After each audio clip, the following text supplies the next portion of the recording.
I recently joined the competitive Splatoon scene, meaning things such as positioning, callouts, and building a good comp become much more important and significantly more different than just playing something such as ranked solo queue. The point is, competitive Splatoon can tend to be brutal, and a major part of this learning process is losing and finding other people that are better than you. Of course, losing can show you basic things like if you rushed in too early when your team was down and had no paint, or if your comp list is a little too weak, but there's other more important statistics as to why losing can be helpful to you as a player. Some other statistics that would be helpful to you would be hitting the subscribe button so you can get some other cool content from me. Let's start with some very basic facts. Winning is an awesome feeling in competitive. It shows you what callouts were good, what positioning you guys took in order to win, and so on and so forth. But it's also important to have this type of mindset when you lose a match as well. Your data has a chance to become more reliable. For example, you see exactly where a rotation failed, not watching a good flank from the other team. You also have a very open opportunity to find out where your weapons struggle and how to potentially change that, and even more. Losing can also teach you how to respect and play into difficult matchups. Let's say your team is running dualies, tri-slasher, splatter shot,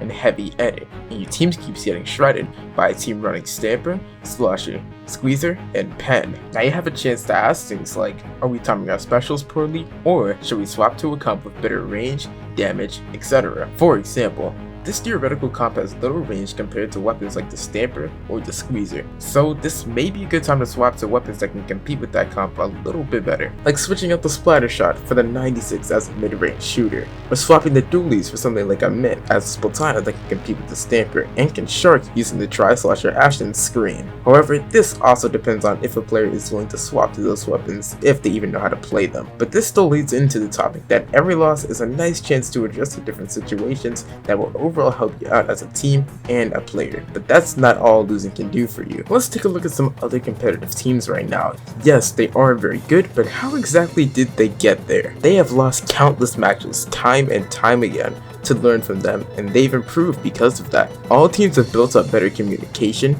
better positioning, better weapon comps, and whatever else you want to throw in there, but the main point is, at least to me, in competitive, winning is great, but you learn significantly less compared to losing. You genuinely can get so much data from that, and that's what makes it pretty cool. But how exactly do I know all of this? I mean, I'm only a low-level competitive player. Take me and my newly formed team frames per second. Out of the few scrims we've done, we have won one of the matches we've played, and the other teams have won the rest. Here's some gameplay if you want to see how that went.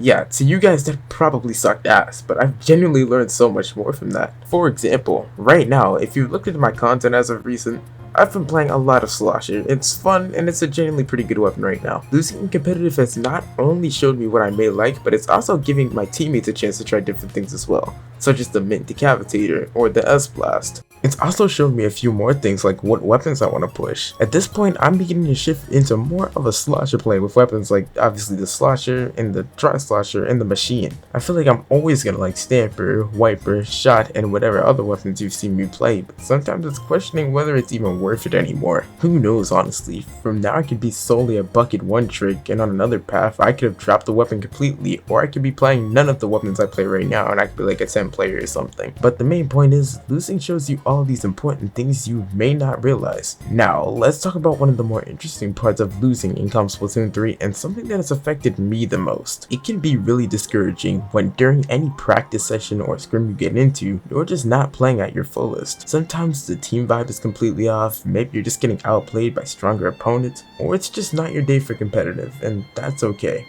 And that's why losing, while sometimes pretty frustrating, can also be incredibly helpful to your mental in the game. Losing forces you to slow down and reflect. You might notice things that you wouldn't otherwise, like shifting blame onto a teammate when things go wrong, or catching yourself getting mad at the game instead of actually focusing on what you could be doing better. And once you start identifying those patterns, that's when growth actually happens, not just mechanically, but mentally too. You can also start recognizing how mindset affects your gameplay. Are you playing more aggressively just because you're tilted? Are you ignoring callouts because you're frustrated? All those habits creep in during losses, and if you're never lost, you might not even notice them. The main takeaway is tilting essentially gets you nowhere. It will cloud your judgment, waste your energy, and most of the time it just makes bad situations worse. And I'm not saying I'm perfect at all. I've tilted so many times. We all do it. No one plays perfectly all the time. But I've learned that what really separates good players from great ones isn't talent. It's consistency. It's being able to bounce back from bad games without falling apart mentally. Inconsistency comes from experience, which leads back into the topic about losing, and learning to handle those losses in a productive way. That's what makes you more composed, more adaptable, and eventually just makes you a better player. So yeah, losing in Splatoon 3 isn't always a bad thing. Sometimes it's the best teacher you've got. I really hope you were able to take something away from this video, even if it was just one small idea or mindset shift that helps you the next time you hit a rough path in ranked or scrims. Just to be clear, I'm still pretty new to the competitive scene. I only started about a month ago, so my thoughts are still evolving. My perspective right now is probably very different from what a top player might say, but I think that's what makes the journey so interesting. I mean, little fun fact here, I actually started this channel because I wanted to look at my gameplay to improve. At the end of the day, if there's one thing I want to leave you with, is this. Keep a strong mental. Losers don't define you unless you let them. Watch the replays, record yourself, watch VODs, ask questions, talk to your team, think about what you could have done better, not just what went wrong. And when you do get a win, even a small one, celebrate it. Let yourself feel good about it. That's how we grow. Thanks so much for watching, and I'll catch y'all in the next one.